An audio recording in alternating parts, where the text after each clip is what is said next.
We go to the first half of this North Jersey Group 4 sectional clash at Vernon High School and watch sophomore Jess Mills give the Vikings an early 1-0 lead.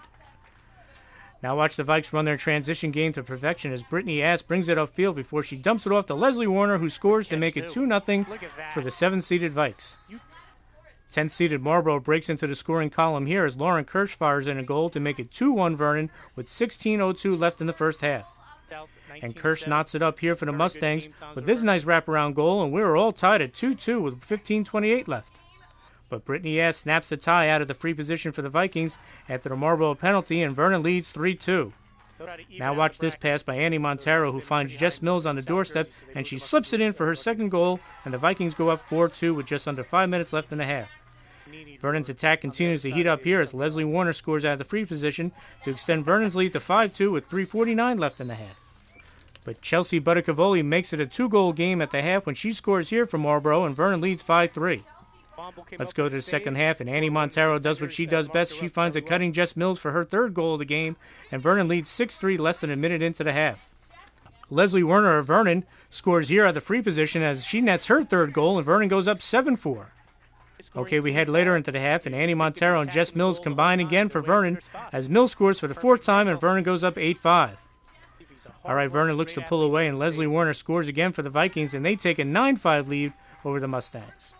Now watch Vernon speed demon Brittany Ass turn on the Jets, and she scores to give Vernon a 5-goal cushion, 10-5 with 7:34 left in the game. And Brittany Ass caps the big state tourney win here with her third goal as Vernon advances with a 13-5 victory as Tara Petrolino gets the post-game reaction. It feels great. Going far in states is amazing. I think the key was really concentrating on our passing and catching, coming out strong from the beginning, because a lot of times we knew going into this that this was a team ranked lower than us. We were 7th seed, they were 10th, and we had a really bad game yesterday where we didn't play our game. We played down to the level of the team that we could have beat. So I think the biggest part was definitely coming out, playing our game, and using our heads, because a lot of the times when they score a goal on us, we get ourselves down and we just keep beating ourselves up, and we got back into it today.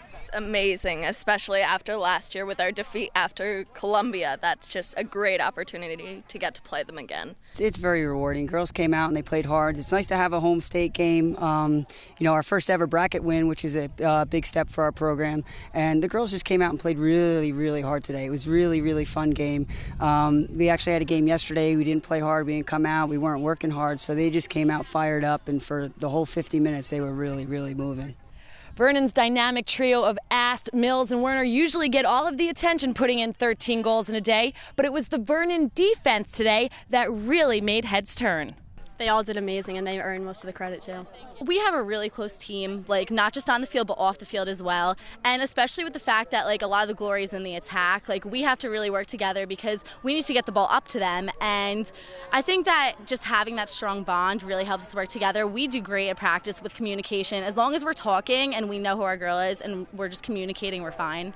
I take a lot of pride in our defense just because we work so hard. We don't always get the credit, but it's still worth it. It's rewarding knowing that, our attack can score a lot, but they can't score if we don't let them. So that's how you win games. Our defense did excellent, and you saw they were playing really strong. They took a lot of charges. The way Marlboro was trying to play is they wanted to get the ball and they just wanted to go straight to goal and charge and move, and we just weren't letting that happen. We were double teaming, triple teaming, so they couldn't get into our goal, and we were able to pull out a lot of charges, which is a turnover, and doing that, defense gets their job done.